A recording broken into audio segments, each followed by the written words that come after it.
This is Get Real with Bob and Stacy, the show that helps you learn about the mortgage and real estate markets. Get the inside scoop from their expert list of guests and have some fun along the way. Now, here's Bob Gallagher and Stacy Alcorn. Welcome back. You're listening to Get Real with Bob and Stacy. You're joining us for our Leaders and Legends segment, and our first guest today is Nico Brenner, CTO and co-founder of Praiseworthy. Welcome to the show, Nico. Thank you, Bob. Very nice being here. So I want to give a little bit of background on Nico. He is a Chilean tech entrepreneur based in San Francisco. He is a huge fan of positive reinforcement and building the habit of happiness. He oversees product development and growth at a company called Praiseworthy, which we're going to ask him some questions about in a few minutes.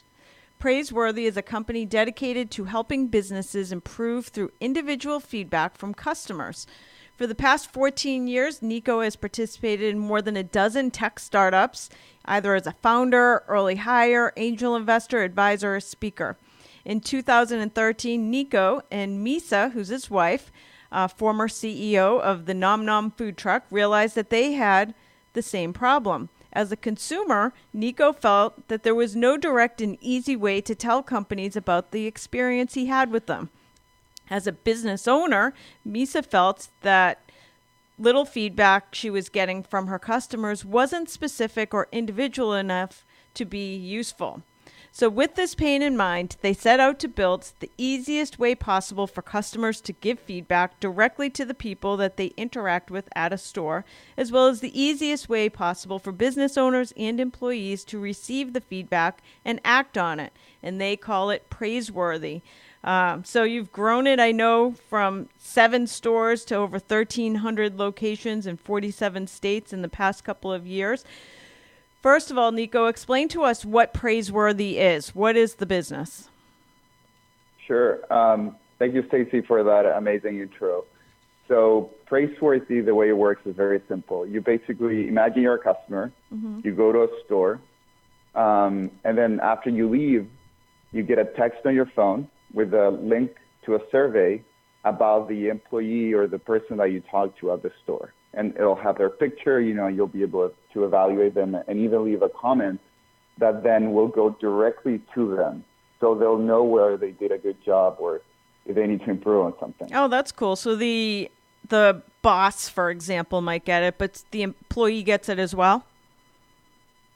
Yes. So cool. Actually they have a sort of newsfeed interface internally at the store through which they share all the feedback. So all the positive feedback goes out to everyone. So everyone at the store will be able to see when basically you get praised by your customers. And then if it's a negative feedback, it will be private for you and your manager so you can address it directly. So how does the consumer see everybody else's feedback? The consumer only sees the feedback they send. Oh, gotcha. Okay. So the rest of the store's employees see everything, or all the positive stuff. Yeah, so it's basically private for the business. It's not a public review system. Huh. Yeah. Okay. Well, it's interesting because it kind of is similar. So often I get receipts at like Dunkin' Donuts and stores, and on the receipt it says, go do this online survey and you'll get a free donut, for example. And occasionally, when I want to go leave feedback, I put it aside and I'm like, I'll do it later, and I never end up going on and doing it. So this sends you a text. Is it right after the event, like right after you visit the store? It's within 24 hours. It'll depend on sort of like the integration that we have set up with the company, but it's pretty immediate. So, and it's so interesting that you mentioned that about the receipt, because that's what one of the things we noticed when we were starting and growing our business. And we started asking around about the response rates on the receipts, right? And then we found out that only between 1% and 5% of people will ever leave feedback that way, even though they're getting an incentive. Right. And through text, it's so easy and it's so kind of like right there that we get response rates of 30% on average. That's what I was going to ask. Like, what is the response rate? And it seems like people are more likely to respond if it's bad. Is that true? You know what? That's exactly what we thought when we started this. Mm-hmm. We thought we're going to get a lot of negative feedback. Mm-hmm. But, and to your point, actually, people who leave negative feedback are definitely more motivated to do so. So they are the people that respond the fastest. I can tell you that. Yes, interesting. But, sorry. No, I was just saying that's really interesting. So at least, so you're saying 30% roughly will leave feedback, but the ones that are responding the fastest are the ones that are usually upset about something. Exactly. However, out of the whole feedback that we receive, all the feedback, 95% of it is positive, and only 5% is negative. Wow. Well, it's interesting. Even with the negative, I interviewed a gentleman who was the founder of a company called Dining In, which just sold to Grubhub recently. So he built this massive empire because of a really bad experience ordering takeout. So he got out of college. He ordered takeout food. It took like 2 hours. He called to ask where his order was. The people were rude. He's like... So he ended up building a multi-million-dollar business because he had a bad customer experience. But what he was saying is that in the 28 years that he built Dining In, the most important feedback he ever got was the negative. He's like, when somebody said something negative about my business, I took it more seriously than even the data of my company, because data doesn't tell you everything, but an angry customer and probably a happy customer will as well. That is very true, Stacy. In fact, a lot of business owners ask us for more negative feedback because most customers are actually happy with the service they got. Right. The problem with this, though, and even though negative feedback is very, very useful to be able to see where you need to improve, we tend to discard positive feedback. And what happens is most of the systems out there receive the feedback, then in most of them, the employee responsible for the feedback won't even be able to see the feedback. But even if they're able to, they're never kind of like praised on it, And so through Praiseworthy, what we've been trying to do now is use this 95% positive feedback to be able to improve the businesses that use Praiseworthy. Right. And the way we're doing that is we're allowing the employees to share their feedback with each other and praise each other and comment on the feedback so that they're positively reinforced on the things that they're actually doing well. Right. And this has had a tremendous impact on these businesses. So one of the things is that the employees feel more purpose because they feel recognized at work. They feel that they're actually doing a good job.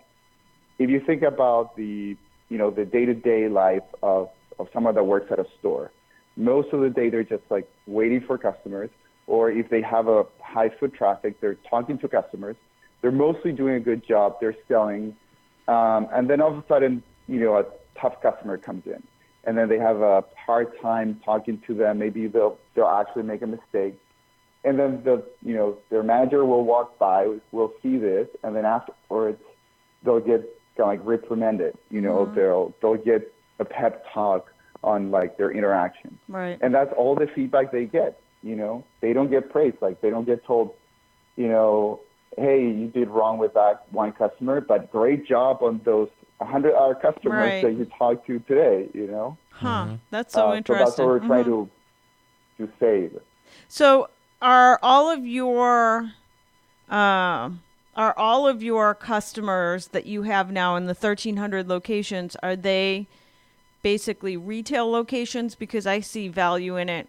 Like I own 22 real estate offices. Bob has a big mortgage empire. It seems like it could apply to any business. It can apply to any business. Right now, like you said, Stacey, most of our clients are retail stores, physical stores, but this can apply to any interaction. It can apply to email. It can apply to phone calls. It can apply to call centers. Basically anywhere where there's a one-to-one interaction. Okay, that's great. So I know that in building your business, you talk about the importance of building a habit of happiness. What is that all about? Thank you for asking me about that. That's something that I'm actually very passionate about. So for most of my life, I thought that happiness was this kind of like thing that you would achieve at some point, that you would kind of like, it was a point in my life that I would get to. And then after that, I was going to be happy thereafter, right? So like, it was like, goal achieved. And then that was going to be it. And after chasing it for a long time and realizing that it was like a very elusive thing to achieve, that it would never stay, right? I realized that I was doing the wrong thing. And in fact, it happened to me after starting my fourth company, and I wasn't happy with where it was going. And I felt, why am I doing this? Why am I feeling like this if I'm doing the things that I'm supposed to like doing?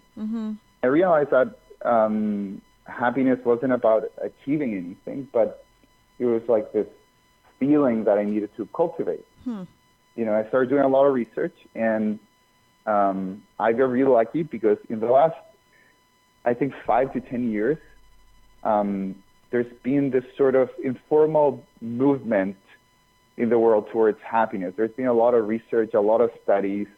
And for example, last year, Harvard published a study they conducted for 75 years, during which time they followed a class of Harvard students, right?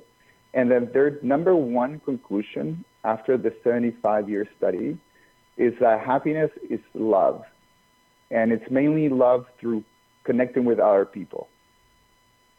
Right? Yeah, absolutely. And so that's really powerful. And I started focusing on that, right? And building the habit of basically trying to connect with other people, of having meaningful conversations. And throughout this journey, I also discovered that another definition for happiness is being present. So it's about not thinking what you're going to be doing tomorrow, what you're going to even be doing today in 5 minutes.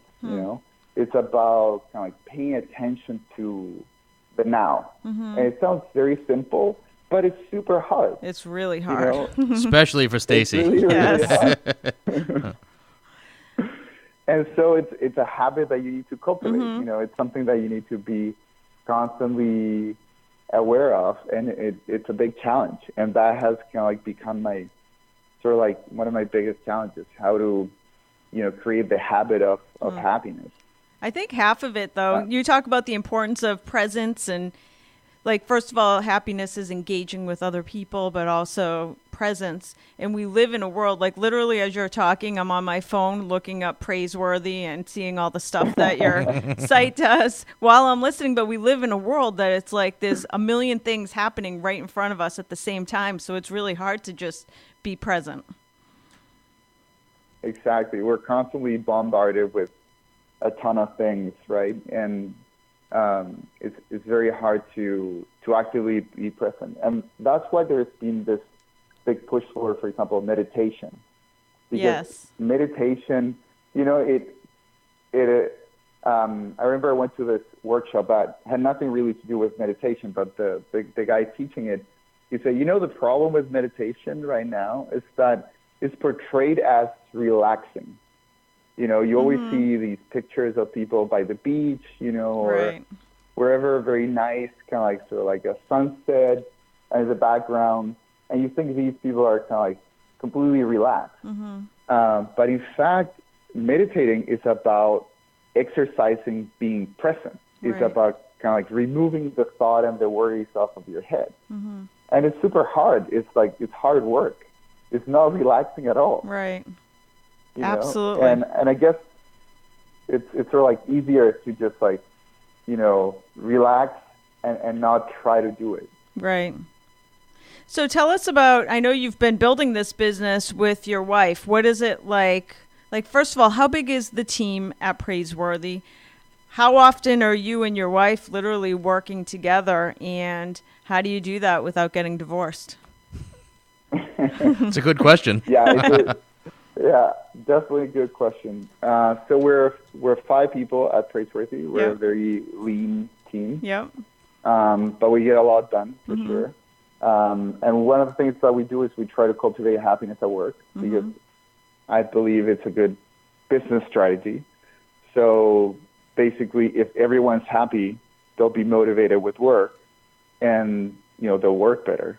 And it's not about exploiting people, but I genuinely care about people being happy. If they're not happy because they have a personal issue at home, for example, or they fought with their significant other or something, they had a bad argument or a bad day, then I want them to be able to recover from that and be there for them. And that's kind of like what we discovered with Misa, my wife and co-founder, is that we really have to put a big effort into being there for each other and making sure the other one is happy, and when we're able to do that, we do great. The other thing we realize is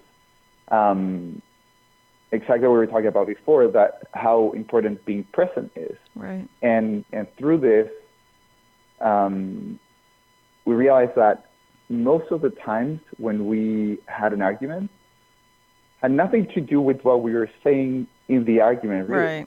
But it was because we were hungry, we were sleepy, or we were in pain. Right. And so now, whenever we start getting into an argument, we say, kind of like, wait, stop. Right. Are you hungry? That's funny. Do you not sleep well last night? Wow. And that has saved us 90% of our fights. Wow. That's awesome stuff. So we only have a couple seconds left. So where can anybody listening in that might own a business, a retail location that wants to engage with Praiseworthy so that they can improve their business, where do they find you? Praiseworthy.co. Okay. Praiseworthy.co. And Excellent. You'll change your business. Thank you for joining us today, Nico. Thanks, Nico. Thank you, Stacy. Thank you, Bob, so much for having me. You're welcome. We're going to take a quick commercial break. We'll be back with more Get Real after this.